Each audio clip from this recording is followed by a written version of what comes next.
Hey girls, I'm back to do the perfect palette tag, and I'm really excited because this is my first tag video, so let's jump in. Question number one is best packaging, and I really don't have any palettes that have like spectacular packaging, so I would just give this one to my Naked palette just because it has that nice, you know, velvety outside. I mean, really, I don't really have one for that one. So yeah, I'd give it to Naked. Best color payoff, gosh. For best color payoff, it would probably be it would be like a three-way tie actually, because I would either have to give it to my Naked palette again, my Tarintino palette, or my Wet n Wild Drinking a Glass of Shine palette. So I'm not really sure which one I would give this to. Y'all, I would almost say I'd give it to Tarintino. I love this palette. So yeah, I probably would give it to her. Every single color in this palette has insane payoff. Unfortunately, it is no longer available at Sephora. I don't know if you can get it anywhere else, but love this palette and has stupid color payoff. Most versatile palette would 100% hands down go to my Naked palette. I only have one Naked. I didn't feel the need to buy 1, 2, and 3. As much as I love eyeshadows, I'm more of a lippy and blush girl, so I spend more of my cosmetic money in those areas.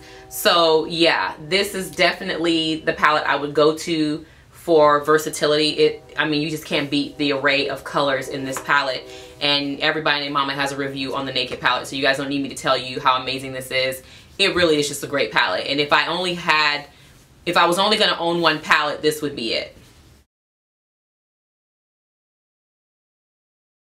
Best palette for travel, yeah, I would have to go again with the Naked palette, and the only other one that would be a runner-up for that would be the Wet n Wild Drinking a Glass of Shine palette, just because it does have such a versatile or a great array of colors in there, and this side cannot be beat. So yeah, and then you can get some really fun colors happening over here and just get some versatility. So yeah, either one of those. Okay, biggest regret palette is gonna be the Too Faced Summer Eye palette. Yeah, I wanted this palette so bad, guys. I mean, like, so bad. But it has just been such a disappointment to me. So, and I don't know why. The problem is I bought this palette for like 3 colors or 2.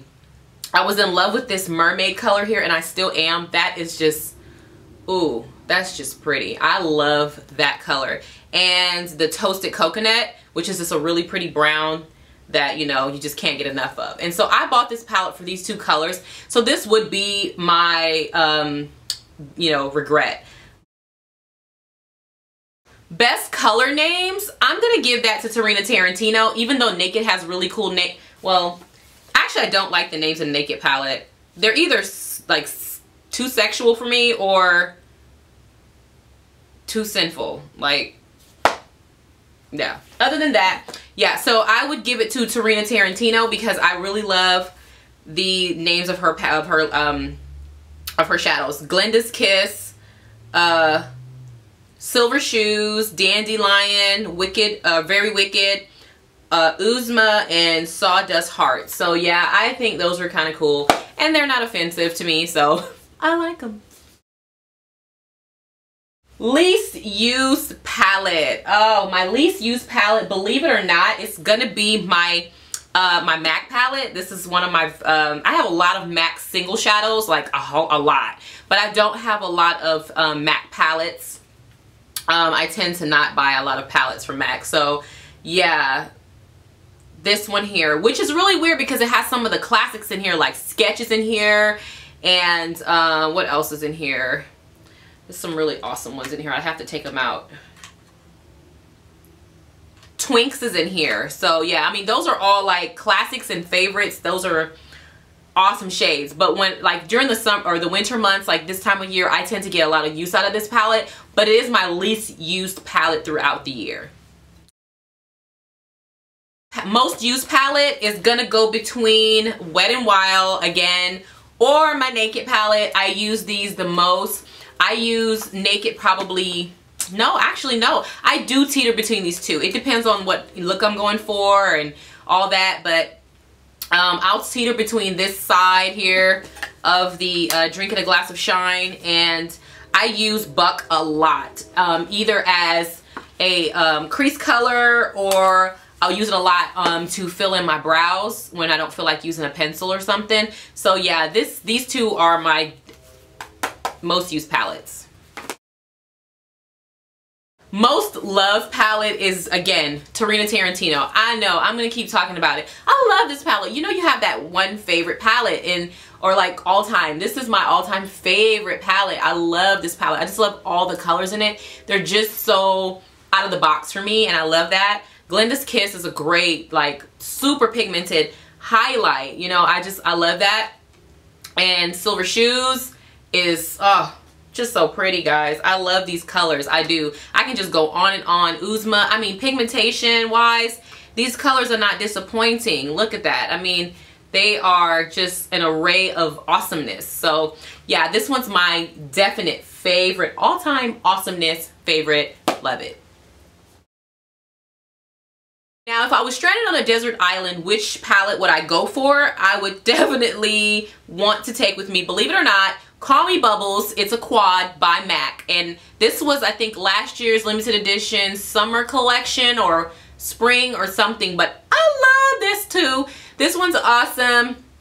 And yeah, I would definitely want to be on a stranded island or on a deserted island with this if I had to take, if I was going to be on a deserted island with a palette. So yeah, I love this quad, and what I love about it and why I would take it, or why I would want it with me, is this color here mainly.